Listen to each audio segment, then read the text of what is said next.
సన్యాసి శాస్త్ర పురాణం చెప్పే వాళ్ళని సన్యాసి అంటారంట. ఈయన సన్యాసిగా ఎందుకు వస్తున్నాడంటే ఒక వర్తమానము ఎట్లా సత్యమైన పాండవుల వీళ్ళు.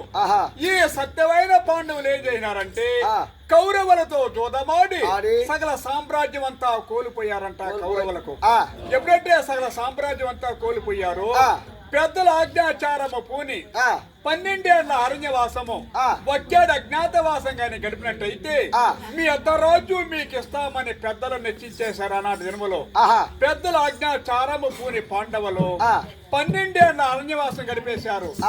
ఒకేడు అజ్ఞాతవాసం గడపాలి. ఒకేడు అజ్ఞాతవాసం గడపాలంటే ప్రజల మధ్యలోనే ఉండాలి పాండవులు. కానీ పాండవులు తెలియకూడదు. ఆ విధంతో గడపాలంటే ఒక ఏడు. ఒకవేళ తెలిసిందనుకో మళ్ళా 12 ఏళ్ల అరణ్యవాసము ఒకేడు అజ్ఞాతవాసం గడపాలి. కాబట్టి ప్రజల మధ్యలో ఉండాలి. కాబట్టి ఈ సత్యమైన పాండవులు ఒక చోట గుమిగూడినారంట. గుమిగూడి ధర్మరాజు చెప్పారంట, నాయన తమ్ములారా, మనకు అనువైన పట్టణము విరాట పట్టణము. విరాట మహారాజు ధర్మశీలుడు, సత్యంతో రాజ్యాన్ని పరిపాలన చేస్తున్నాడు. అతని వద్ద పోయి 1 సంవత్సర కాలము ఈ కడుపు కూటికి తల దాచుకుందాం నాయనని తమ్ములతో చెప్పారంట. తమ్ములు నలుగురు అన్నమాట శిరస వహించి ధర్మరాజు అంటే ధర్మరాజు అనే పేరు వదలి కంకుంబట్లనే రూపం ధరించి శాస్త్ర పురాణంలో చెప్పేదానికి ఇతను బయలుదేరి వస్తున్నాడంట. శిష్యులారా ఇంకా తెలుసా?